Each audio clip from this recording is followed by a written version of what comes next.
This is Tonight with Tim Modise. In the show, we talk to the chief of the Joburg Metro Police about the latest operation against crime. And we'll also be talking to Mzilikaziwa Africa, journalist, music producer, and now TV host of the program, Sofas Latlani. Welcome. The Joburg Metro Police recently moved to the streets where they impounded 500 vehicles that were unroadworthy, unlicensed, and illegal. 70 of those were minibus taxis. This is the ongoing campaign against crime. It's called Operation Buyamteto. It's waged by the city against crime and infringement of municipalities' bylaws. To tell us more about these and other issues within the city they aim to target, I'm joined by the JMPD chief, Dr. David Tembe. Mr. Tembe, pleasure to have you with us. Thank you, Tim. Pleasure to be here. Let's start by updating the Ask the Chief social media campaign that you're running. Are you receiving a lot of engagements from members of the public? Are they reporting crimes through that? Yes, they do. It has got about 3-4 months. I've already got about 13,000 followers. Really? Well, yes. Which means people are paying attention yes, about this, and then they're following what you. And is it the right platform to report crimes on as well? Or is it just for engagement? It's for engagement, and even you can even report crime on it. Okay. Yes. Now, it's how many months now that you've been in the position? Is it as a chief? Yeah, it's 6 months. 6 months. 6 months. You've been out there and very busy. I noticed you've also impounded some of the skorokoros on the roads and very dangerous vehicles in dilapidated condition in many instances. How many vehicles? It's 500 that you impounded. In fact, it's more than 500, because what I did when I started is I wanted to find out what makes the community not to sleep at night. So I started with what we call it meet and greet. Yes. So I visited the CPF, I visited the regions, and then it was well attended by business people, by communities, and they raised the issues.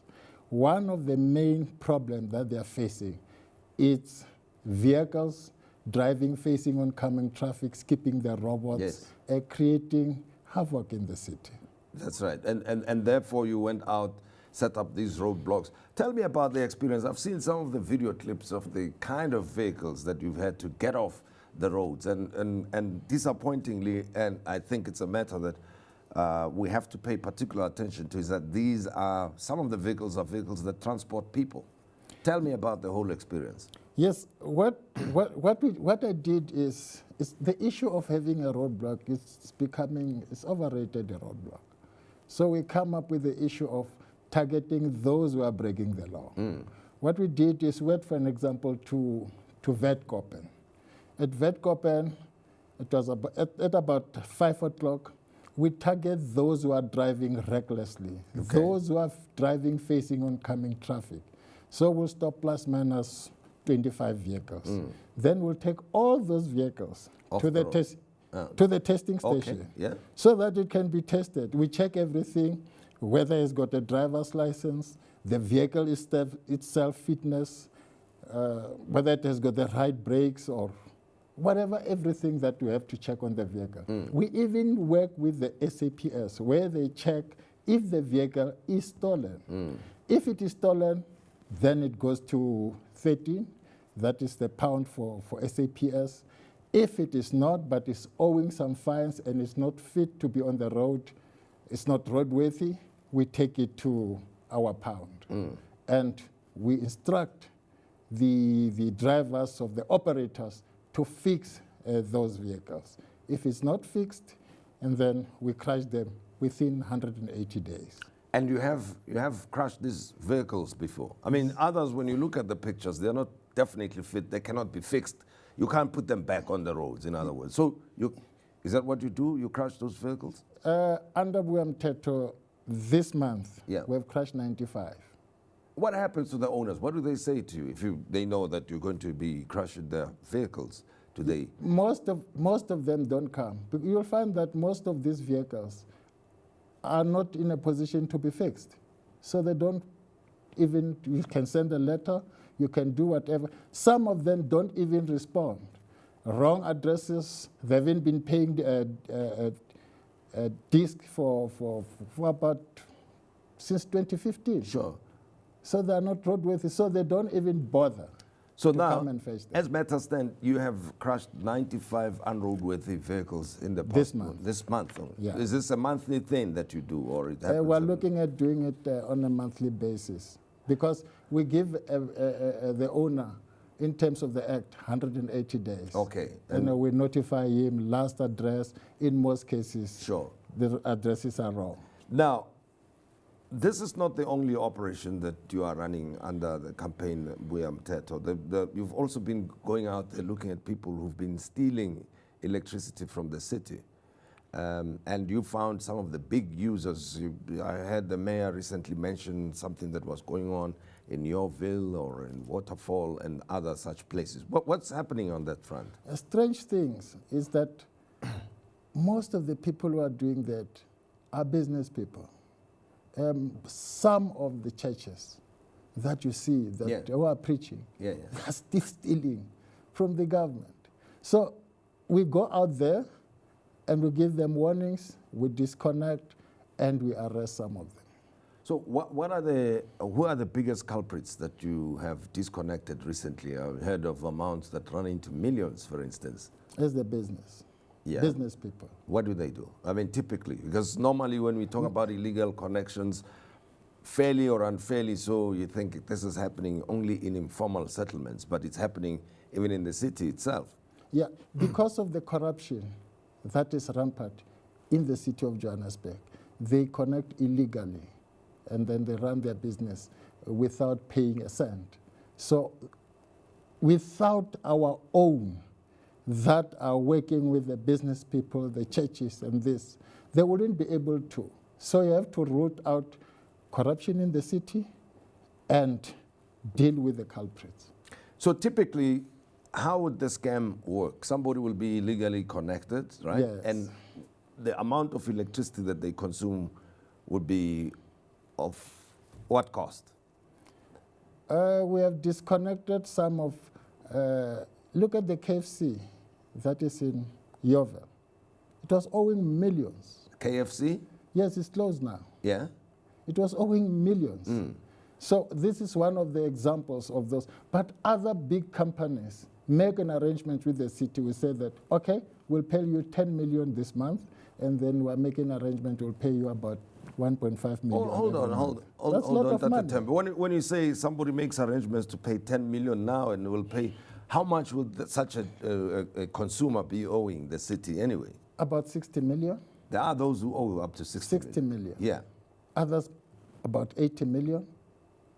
They haven't been paying for quite a long time. So we got them because they wouldn't have been not paying for such a long time if they didn't have an arrangement with some corrupt officials of the city. Not to pay. Yes, not to pay. Yeah.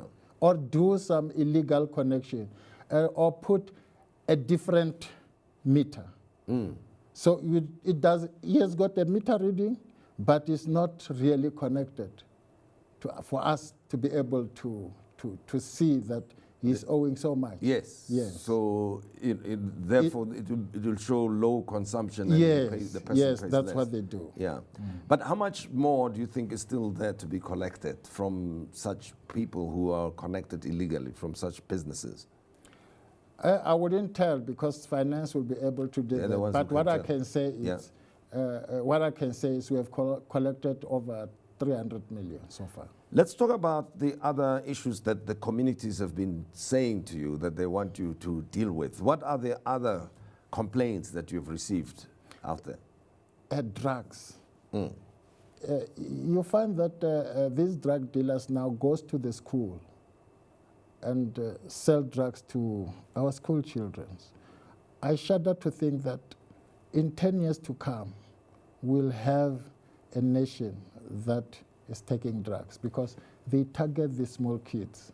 Primary school. Primary school kids, and they are taking these drugs. But you've heard about this. Where is this happening, and what are you doing about it?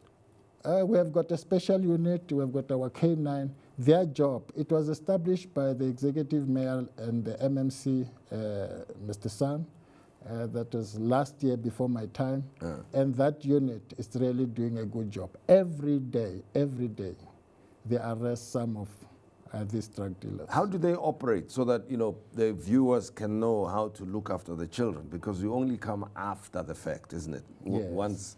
Once the culprits have been named and or have been identified. But prior to that, what should parents be on the lookout for?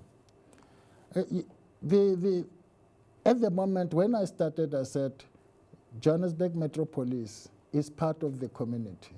And without the community, we won't be able to win crime in the city of Johannesburg. So most of the communities have heeded our call, and they phone us and say, at house number so-and-so, they're selling drugs, or so-and-so is doing this that is illegal. And then we send our officers. We have got different type of officers. Others are undercover officers, and others are wearing uniform. Sure. And how many people have you arrested in that regard? Because now, in recent times, people want to see that there are prosecutions anyway once people get arrested. Yeah, I'll say, because I don't have my stats now, but it's over 300, especially on drugs, because we arrest them every day. Okay, so at least you've... And then are there any other issues that you regard as a priority for yourself? Yeah, illegal dumping. We have got illegal dumping. People are dumping everywhere where they are not supposed to do that. What we do is we either arrest those people who are doing illegal dumping, give them fines, and or impound their trucks. What can members of the community do in the meantime to assist you on all of the priority areas that you are attending in terms of Operation Buya Mthetho? At first, I would like to thank the community for the support that they gave us while we were dealing with the issue of the strike that was supposed to have happened on Monday, which I think it didn't happen. But it goes out there that it happened. It never happened. The community did so well in supporting us. It motivated us to do far better than what we are doing right now. We would like to say to the communities and the commuters, saying thank you from JMPD and the city of Johannesburg. And where can people get in touch with you? They can phone me. My office is 011-758-9101. Or they can try me at Ask the Chief, hashtag Ask the Chief, JMPD. Sure. That's my Twitter handle. All right, so that's where you can get in touch with the Chief of the Joburg Metro Police, Tembe. He's at 011-758-9101, or on Twitter, hashtag Ask the Chief JMPD. Thank you very much, sir. It was a pleasure. Thanks very much, Tim. Sure. And as we've heard, 500 vehicles impounded, 70 of them taxis. They were unroadworthy, basically skorokoros. 95 of them were crushed this month. So please, let's go out there and observe the laws and the rules of the road. And if you're a member of the community concerned about what you see in your neighborhood, the JMPD are there to help you, especially in the fight against drugs. Join the conversations, talk to the JMPD, hashtag Ask the Chief JMPD. When we return, we'll be talking to Umzilikazi Africa.